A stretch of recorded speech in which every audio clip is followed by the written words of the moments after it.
Hey guys, AJ here. I'm out here in the garage today and I figured I'd show you a little bit more about the Paramotor. Today is actually going to be the first flight. So I figured I'd give you a rundown before the first flight of exactly what I built and why I built it and how I built it. And here you go.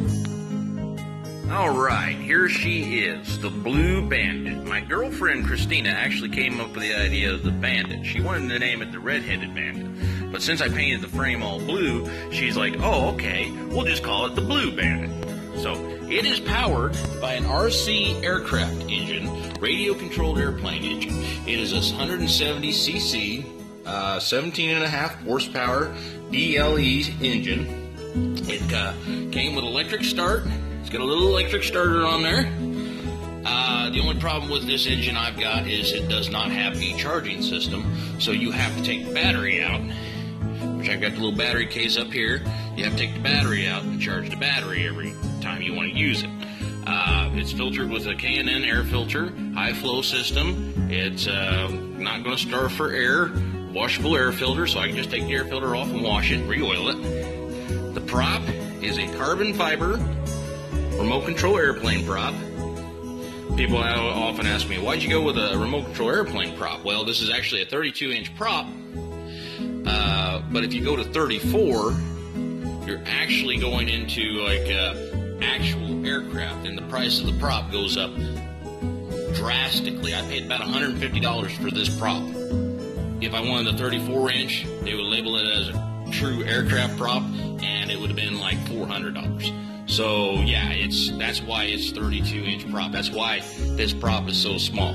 This whole design is based on economical. So if you look at economical, you can see a regular 2-gallon gas can. The webbing is actually made from ratchet strapping. My stepmother sewed that up for me. She used a very heavy weave. This is probably the strongest part of the craft, and I wanted to be strong because the prop is actually not very far away from that gas tank. So yeah, we overkilled the gas tank strap on that guy. Got a little tank vent here to a fuel filter. Fuel line runs up to a boat primer, runs back up. This is aircraft quality fuel line, by the way. Back up, around, down, back into the carburetor. I got to put some hose clamps there, hose clamps on the primer. I got to clamp some things up. The electrical system is actually down here. This is all going to get wired loomed and make it a little bit nicer later on, hopefully before we get the first flight. The ignition module is actually way back here for the ignition. Oh, and another thing, this engine actually is supposed to rotate counterclockwise as you're facing it. It's supposed to be a tractor engine. A buddy of mine, Michael Novak, he helped me figure out the hub, how to get the hub lined up so we can actually file a keyway in for it and change the timing so we can run it reversible.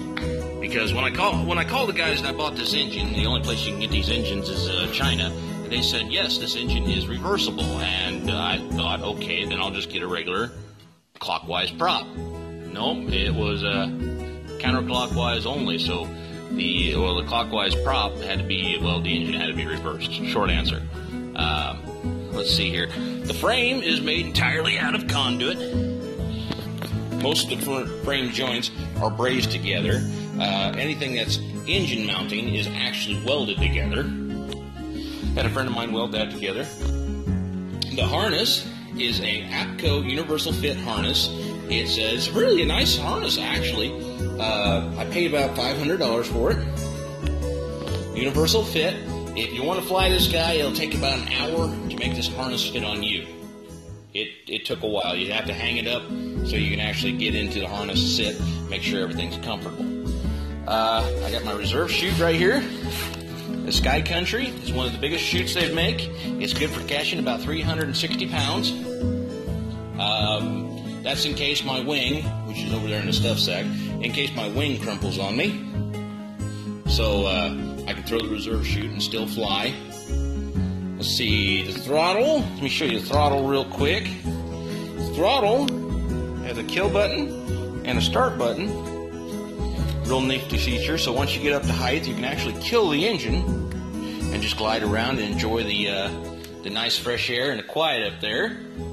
Then you also got to start there in case you want to start back up and fly back to the airport. Bought that off eBay for about 80 bucks. Carabiners, bought those off eBay. These are good for like 14,000 pounds. The wing. I'll tell you about the wing. Now this wing is actually an APCO thrust model. They don't make this model anymore. I bought this guy off eBay for about, what was it? It was about $900, something under $900. I shot the guy an offer and he accepted it. But this only has about 10 hours of use on this wing. This wing is actually in great shape for the price I paid. These wings usually go for about $4,500 brand new. But I bought this off eBay for about $900, I think, after shipping and such. Yeah, it's an APCO thrust model. They make the Thrust Mark II now, which is much more expensive. But the great thing about this is it's a reflex wing. Now, that engine there cannot run a reflex wing, but this wing here is adaptable. I can change this to a beginner wing setup, to a speed wing setup, to a racing wing setup if I want, to a cross-country setup if I want. And right now I've got it as beginner mode because, well, yeah, we're going to do first flight in that guy. But if this guy gets revamped and we make a bigger model, I can still use this wing. This wing is very versatile for the money I paid for it. That's really cool, really cool. Let's see, what else? I think that's about it. Okay, another thing I want to tell you about is weight ratio on these. Now, the rule of thumb in Europe is 1 cc is equal to 1 kilogram of weight. So I have 170 cc's, so it should lift 170 kilograms, roughly safely. As long as you don't have like any, you need to climb real quick scenarios, this guy should put me around no problem. This wing is good for 165 kilograms. You can actually use this wing on a trike. That's how good this wing is. So 170 kilograms translates to about 380 pounds. I weigh 260 pounds. I know, big guy flying a home-built flying machine. But I weigh 260 pounds. With the Blue Bandit weighs around 35, 40 pounds. With fuel, he probably weighs a few more pounds. I haven't weighed him with fuel yet. 2 gallons of fuel, we'll just calculate that later. So I'm probably going to be,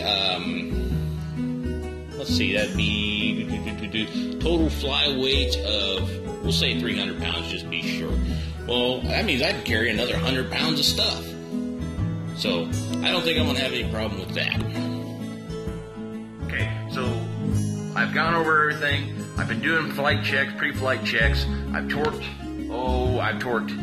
engine bolts, prop bolts. I'm going over everything again. If it needs a zip tie, it's getting a zip tie. I'm nervous if you can't tell, but I'm also getting excited because this is flipping cool for me. I've always wanted to fly. I wanted to fly since I was a little kid. I mean, you go back to 5-year-old me. My favorite thing was airplanes. And so today I'm getting emotional.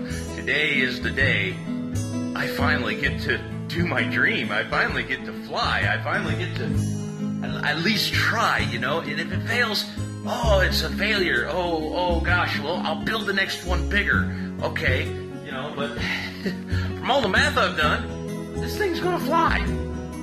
And I'm just so excited, so stoked, and I got it.